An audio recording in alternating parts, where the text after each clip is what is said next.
On today's show, it's a full game day preview. The Ottawa Senators hosting the Vancouver Canucks. We've got lineup notes, players to watch, and Travis Green gives an update on Linus Ullmark.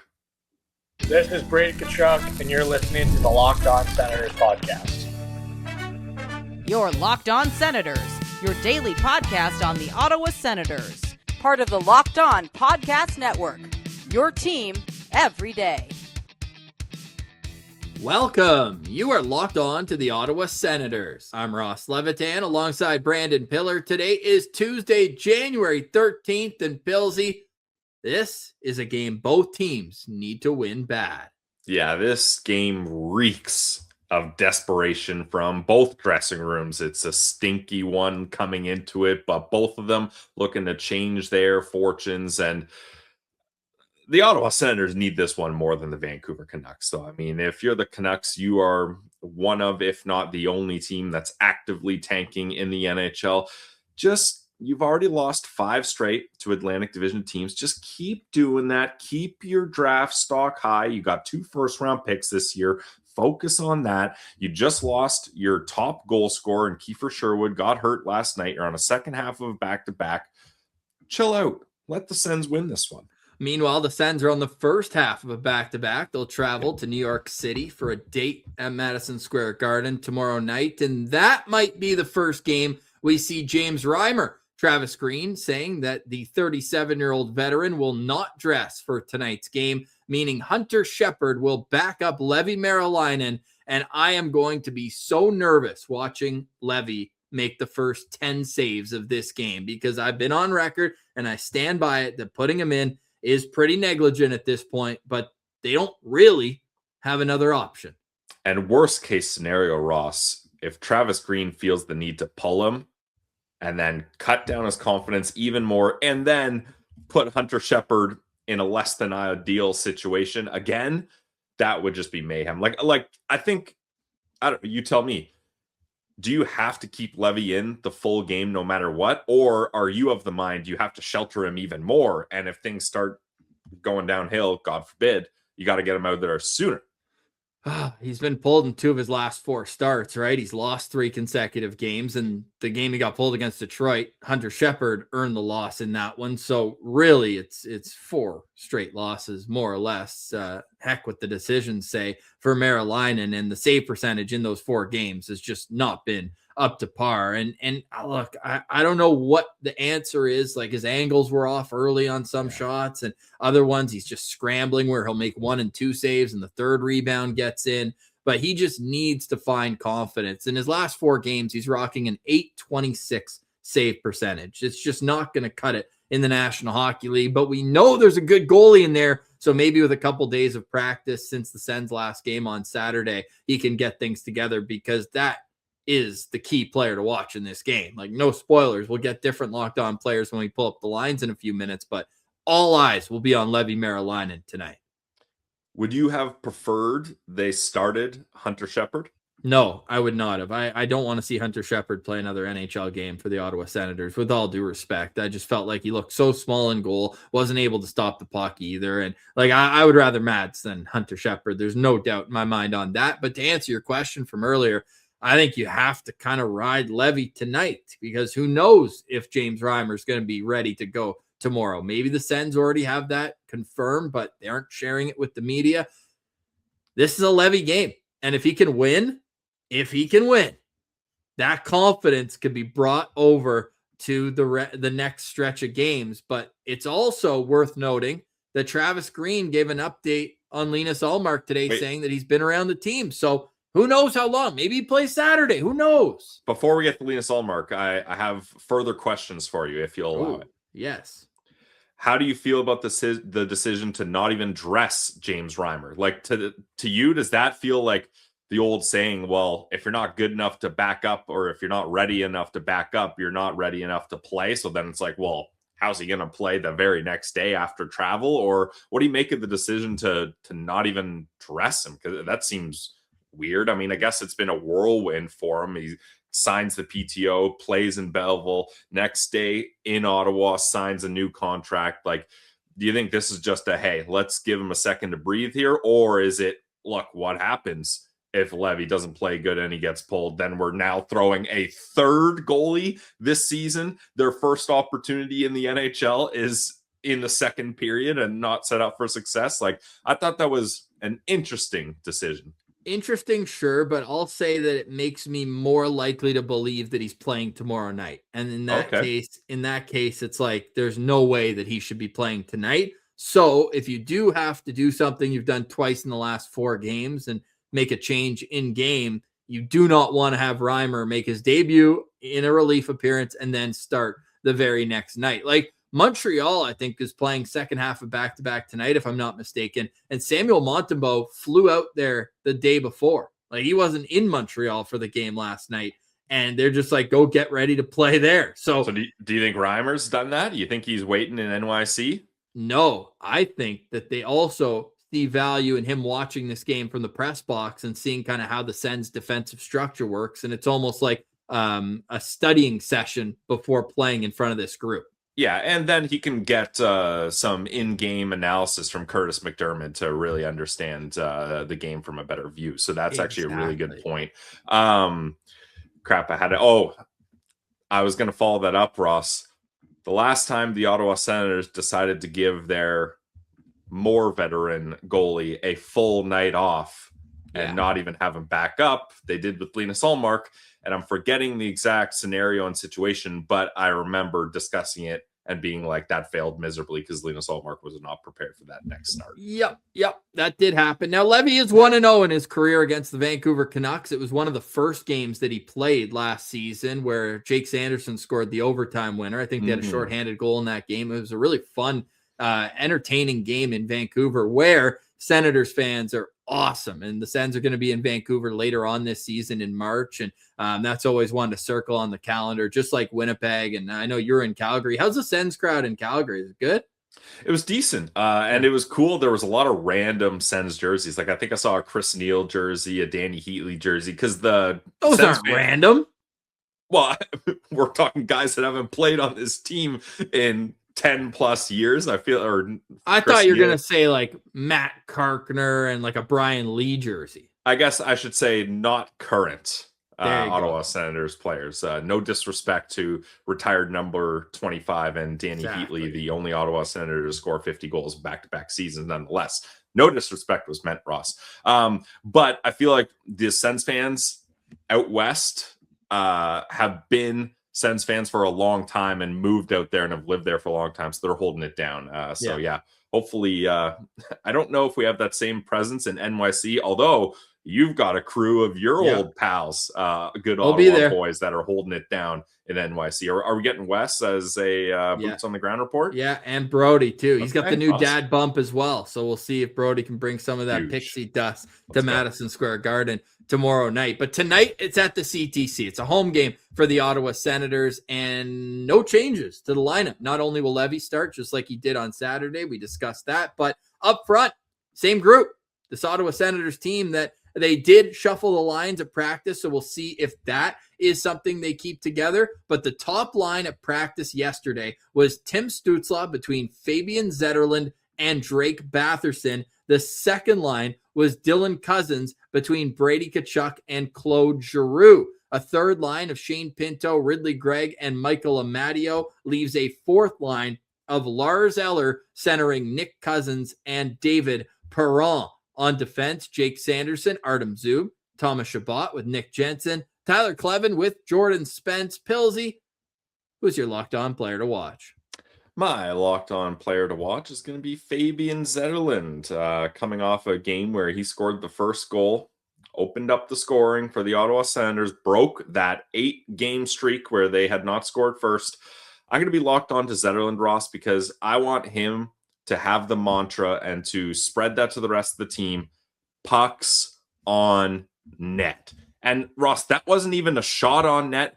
That wasn't even a shot from an angle.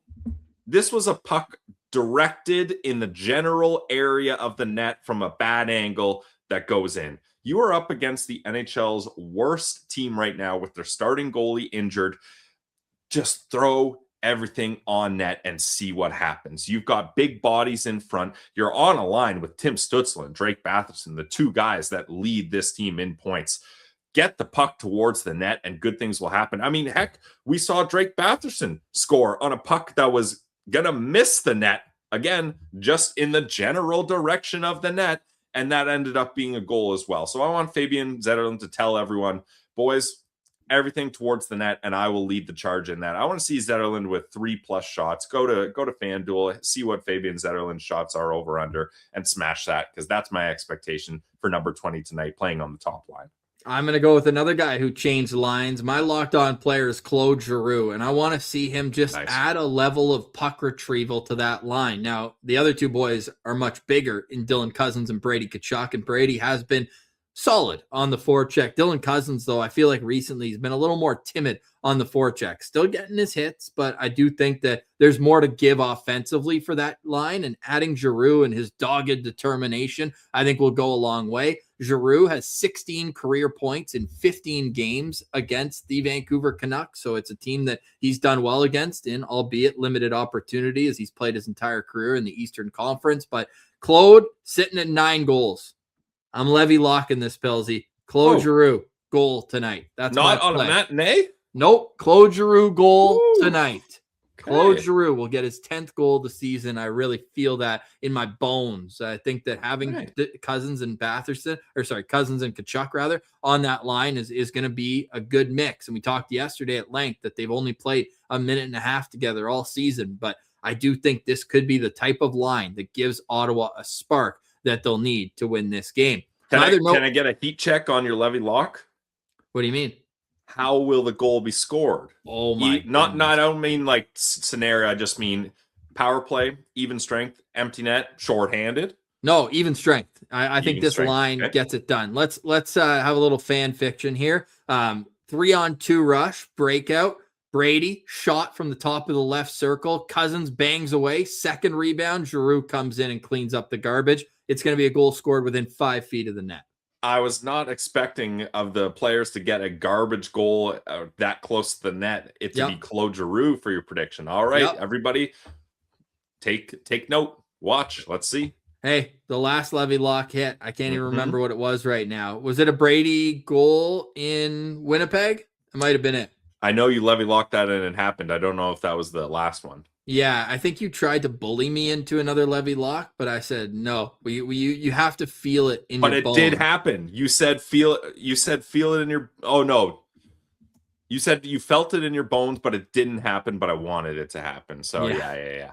But that's sitting on the fence. Today I'm all in. A $10 wager on a Claude Giroux goal will win 33 over at FanDuel, and I am all in on G Money cashing in tonight. And scoring first is going to be incredibly important, not only because the Senators have struggled recently and they haven't been scoring first a whole heck of a lot recently, but this Vancouver Canucks team is as, if not more fragile than the Ottawa Senators are right now. So don't even give them a sniff. Yesterday, Montreal gave them a sniff. They gave them a little bit of life. They were tied at 3 in the second period, but then they pulled away. I don't want that. I want it to be a dominant win.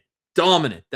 I need to get some sort of confidence that you can bring in to MSG the next night. And the best way to do that is to light the lamp tonight. I don't need the 7 spot that they put up against Boston at home, but score 4 or 5 goals and get this game to where there's no other way to be than a victory. I'd like to see the power play look good. They're obviously 0 for their last 11 in their last 3 games. Ottawa's penalty kill, it's been, I would say, hit or miss. Recently, it's been kind of either a really good game or a really bad game, where in the last 2 games, they've given up 2 power play goals in each of them. But in the 3 previous games, they had only given up 1 power play goal on 13 attempts. So let's get back to that side of the pendulum.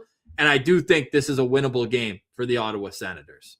Yeah, and we'll get to more keys to victory after the break. And what did Travis Green say about Linus Ullmark? You're listening to Locked On Senators, your team every day. Today's episode is brought to you by our friends over at FanDuel. The NFL playoffs are here. We had an awesome first weekend, the wild card weekend, and FanDuel is officially in playoff mode. Every game day during the NFL playoffs, FanDuel is giving customers even more ways to get in on the action. Right now, every NFL playoff game day, FanDuel users get a Profit Boost pack waiting for them inside the app. Open your Profit Boost pack first thing on game day and see what boosts you want to apply. The boosts give you more juice on bets you already like instead of forcing you to bet something new. You make your picks, then apply your Profit Boost to go after even bigger payouts while the playoffs are rolling. Sure, it's NFL playoff time, but maybe an even more important game with bigger stakes, the Ottawa Senators versus the Vancouver Canucks, of course. The Sens, huge favorites, minus 230. Wow. Over under set at 6.5 at plus 100. So visit FanDuel, an official sportsbook partner of the NFL, and grab your Profit Boost pack every NFL playoff game day.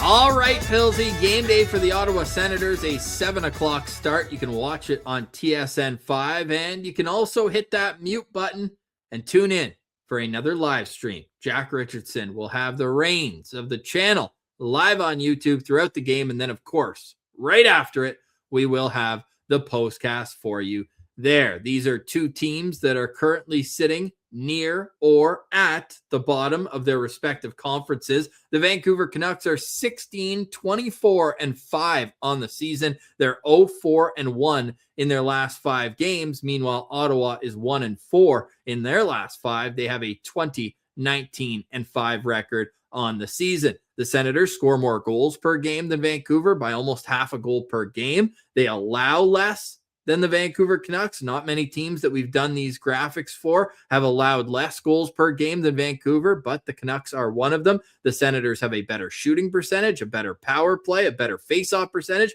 They're better at 5-on-5 in shot quality and shot quantity. Their penalty kills are exactly tied. The only area where the Vancouver Canucks are better on paper than the Ottawa Senators is their team save percentage, and even with that, Vancouver is in the bottom 5 of the league in save percentage. So it's not even a huge discrepancy there.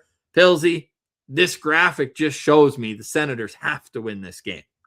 Although, Ross, it is concerning to have a couple categories similar to the worst team in the NHL. Last 5 games, the Sens are 1-4-0. The Canucks are 0-4-1. So just a 1-point difference in the last 5 games. The penalty kill at 72.7% for both teams. Not great. But, Ross, you know what I like? Sens team shooting percentage, 11-11. Praise Alfie. Oh, make a wish. I love that. Okay. Well, there you go. They need some magic in the building tonight to get a victory over the Vancouver Canucks and just to get a victory, period, heading into an incredible stretch right now. Like, there's not much opportunity left for the Sens to dig themselves out of this hole, but playing the worst team in the league, the Vancouver Canucks tonight, then playing the Rangers, who are despondent after their current stretch. We'll get more into that tomorrow. And then having Montreal at home on Saturday, Detroit on the road on Sunday, Columbus, who you're tied with in the standings, new coach for them, then Nashville, who's playing a lot better, but still a team you should beat, and then a back-to-back weekend, Carolina, Vegas. Like, those are the 2 games that you're leading up to. You need to win as many of these games as possible before that Carolina, Vegas back-to-back, and then that's where you got to sprinkle all the pixie dust. And if you can somehow beat those 2 teams, all of a sudden, you're starting to see a bit of growth and a bit of trend going in the right direction. But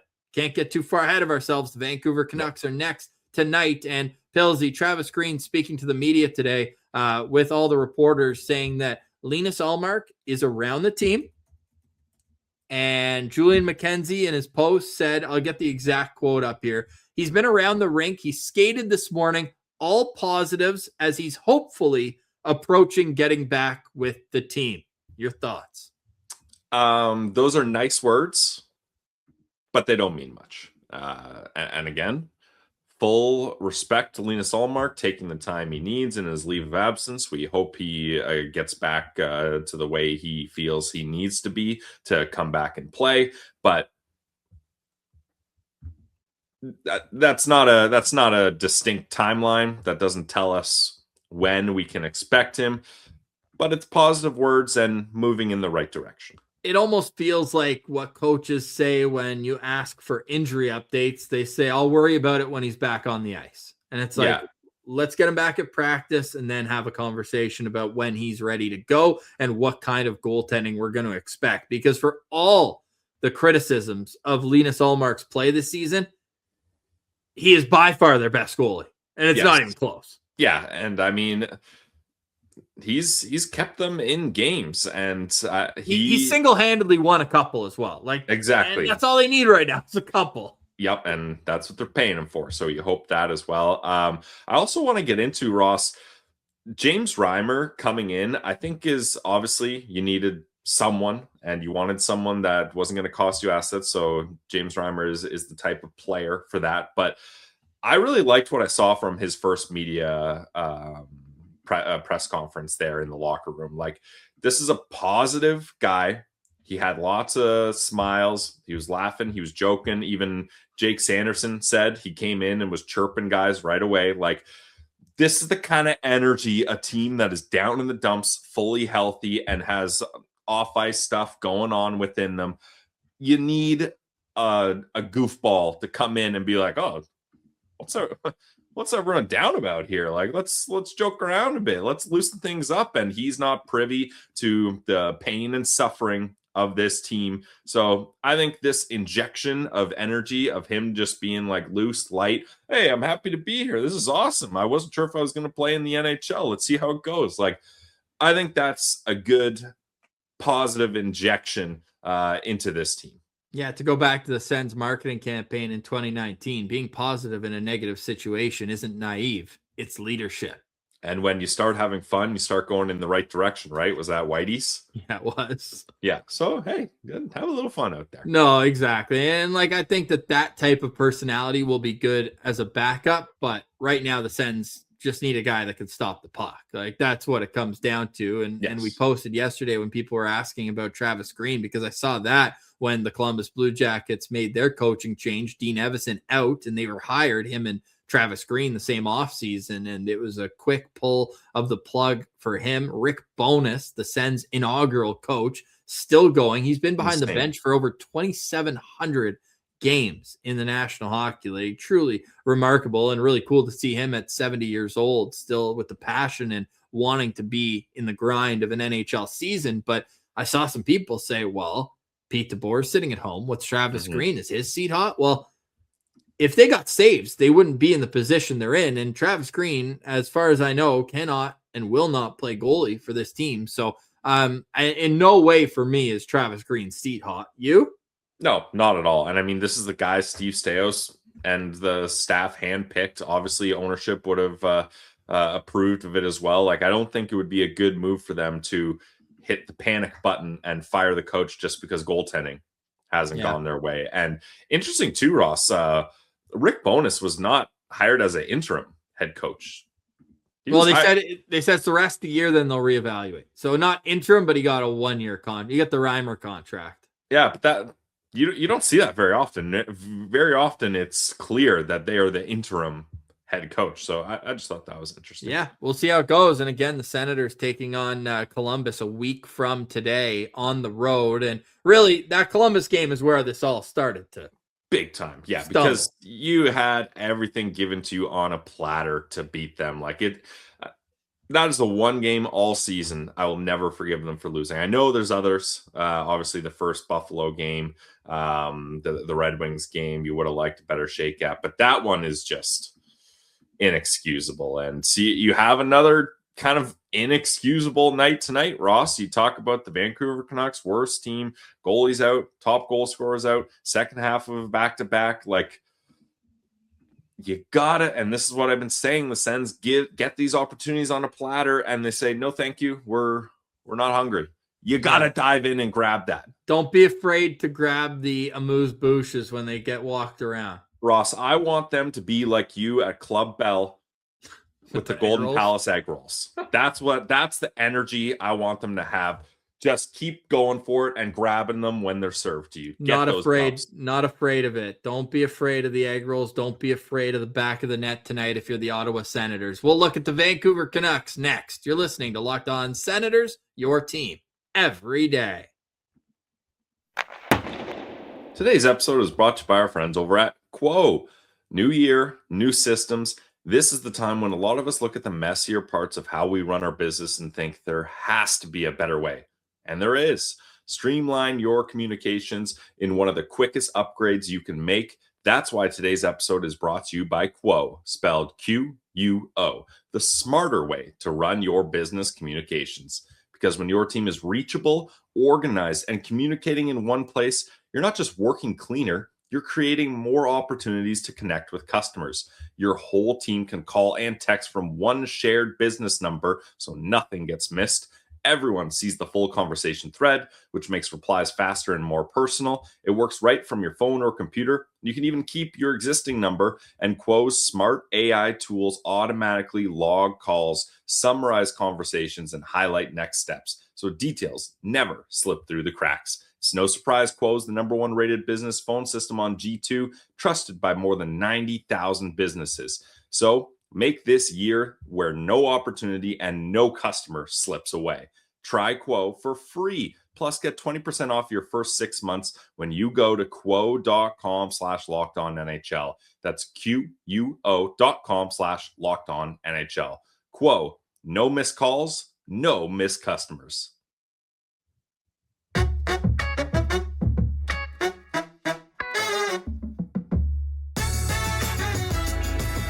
Thank you for making Locked On Senators your first listen each and every day and helping the Locked On Podcast Network become the #1 sports podcast network. You already live your team every day. Now take it up a level and go ad-free. You can join the Everydayers Club and get Locked On Sens with no interruptions, as well as members-only Discord access to the Locked On Podcast Network and our own, and more, all for just $5 USD a month or $50 USD a year. Go to lockedonsenators.supercast.com to learn more. All right, Pillsy, the Vancouver Canucks coming to town. They have not won in their last 7 games, but let's play a little what is the common thread? And in the last 5 Canucks games, they've lost 6-3 to Montreal, 5-0 to Toronto, 5-1 to Detroit, 5-3 to Buffalo, and friggin' 3-2 to the Boston Bruins in overtime. Yeah, the common thread, Ross, to answer it in Jeopardy style, what is losing to all Atlantic Division teams? Every single one, except the Florida teams that they didn't play. Yeah, so let's keep that trend going. I know you're an analytics guy now, Ross. Advanced analytics, losses to Atlantic teams consecutively. Let's bump that up to 6. We really need to, because this Vancouver Canucks team is one of the only teams in the National Hockey League that is actively tanking, trying to get the best possible draft pick. And they know once they traded Quinn Hughes, it was going to be a rebuild, whether they wanted to call it a hybrid retool. I even saw that most recently at their scouting meetings, general manager Patrick Alvin did say, we're heading in to a rebuild. Yeah. Well, the rebuild has started in a little bit of a funny way. The player that everyone was most excited to get back from Quinn Hughes' trade, Zeev Buium, healthy scratched in Montreal, which makes me a little nervous that he's going to be back in the lineup with a vengeance against Ottawa. Yeah, I mean, we'll see what head coach Adam Foote decides to do, but certainly a interesting move to scratch one of your top promising young defenseman prospects. But maybe Ross, he'll say, look, he's got to sit more time. We need to see what we have from Tyler Myers. Got to see what you have from Tyler Myers. Well, you know what? I just don't know. Steve Stais was in the building last night for Montreal versus Vancouver, and it was a close game at the start. It got to 3-3, and then Montreal pulled away with 3 unanswered goals to end that game. And Vancouver, like you heard it when I rattled off those games, like they cannot keep the puck out of their net right now. There is no excuse for Ottawa not to come out and put up at least 4, maybe 5 tonight. And then the key to that, Ross, is if you put up maybe 4 or 5 tonight, you need to let in 3 or maybe 4 goals. Just one less. Honestly, just one less. Doesn't matter if it's regulation, overtime, shootout, or a global pandemic hits again. Just one less goal at the end of this game than the Vancouver Canucks is what we're going for. And the Senators can't be complacent here either, Pilsy, because they're losers of 4 in a row. They haven't played well, and they need any sort of confidence boost they can get. If it makes matters a little bit better for Ottawa, the Vancouver Canucks also played last night against Montreal, so they're on the second half of a back-to-back. This is how their lines looked for that game against Montreal. It was Elias Pettersson with Jake DeBrusk and Linus Karlsson as their top line. David Kampf centering the second line with Connor Garland and Brock Besser. The third line, Max Sassone with Liam Ogren and Drew O'Connor. The fourth line is Atu Ratu with Evander Kane and Niels Hoglander. On defense, it's Willander and Philip Hronek. It's Pierre-Olivier Joseph with Tyler Myers. And it is Marcus, don't call me Elias Pettersson, on the third pair with Victor Mancini. We're expecting it to be Kevin Lankinen in goal and Zeev Buium. We'll see if he is a part of the lineup tonight after being a healthy scratch yesterday. Pilsy, your lookout player to watch. Well, there's not a lot of big threats on this Vancouver Canucks team these days, and they did get Connor Garland back, Ross, and then immediately lost Kiefer Sherwood as well. So kind of one in, one out there. Tough news for Vancouver Canucks fans, especially because Sherwood was looking like he was going to be a big trade piece. So hopefully he comes back for them and they're able to get something in return for him. But my lookout player is going to be Brock Besser. Not having a good year, coming off signing a massive extension where a lot of people, myself included, thought he was as good as gone in free agency, especially the Minnesota boy. I thought he was going to find a way to go to Minnesota.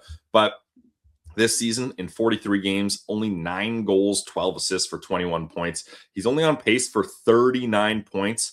That would be his lowest point total ever in the NHL. So, and that includes the COVID season. So it's not going great for Brock Besser right now. So I'm worried he's going to pop off because he's had success up against the Senators in the past. In 20 games, he has 19 points. So that's a guy I'm going to be looking out for to pop off here because there's no, like, a player that good can't stay down that bad.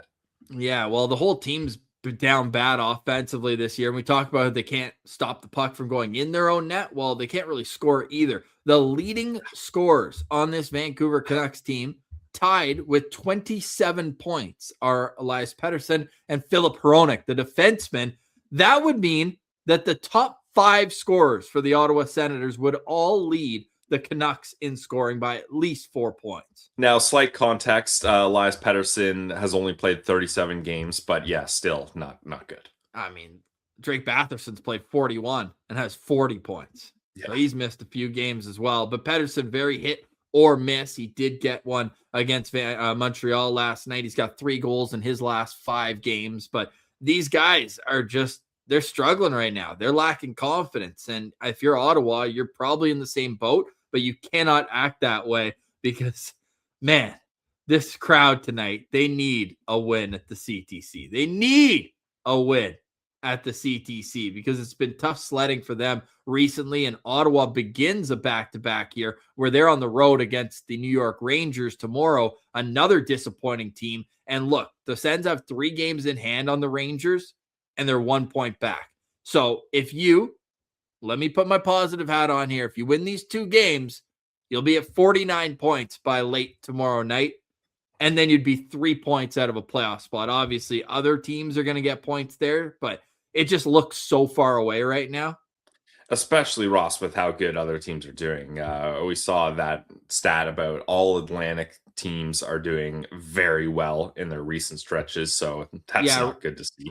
Rye tweeted this out and said, excluding the Sens, it's been an entire week since an Atlantic team has lost a game when playing outside the division.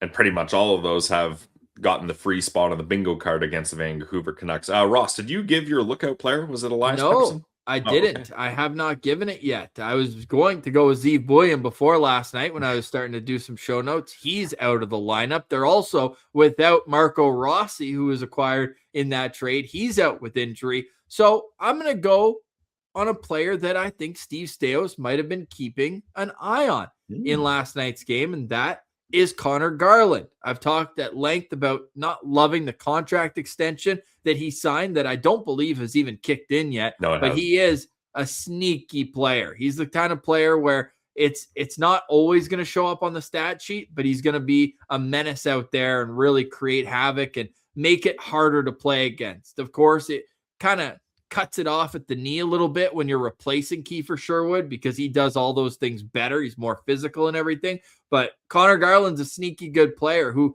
has had a lot of playmaking success against Ottawa, but only has 1 goal in 11 games in his career. And he's the type of player where if you need a spark, he's probably one of their players that can most likely give you one. And that's what worries me tonight, is that he could be that pest that they need to get out of this slide. So if you're the Senators, just be aware when he's on the ice. That line, we called it their second line, but last night they played the most minutes at 5-on-5 together. And look, that says a lot about where the Vancouver Canucks are right now. David Kampf couldn't even make the Toronto Maple Leafs earlier this season. He's their second line center right now. They terminated a contract with him. Hey, he picked a good spot to go if you want an opportunity, though. Right up in the top 6, right? So if you're the Senators right now, it's just understanding that you're a better team than this and just play like it. Like, I know it all comes down to getting saves, key to victory, stop the puck. But Vancouver is without Thatcher Demko, which they've kind of gotten used to. The guy gets hurt quite often. But Kevin Lankinen ain't the Kevin Lankinen from last season. No, definitely not. And one more thing I want to point out, Ross, honorable lookout player, Jake DeBrusk. In 44 games, he has 12 goals, 10 assists. 11 of his 12 goals are scored on the power play. Wow. He has 1 even strength goal in 44 games. So maybe look out for him on the power play is what I'll say. And as we talked about earlier in the show, like the penalty kill for both these teams is atrocious. So if you're same numbers, 72.7. 7.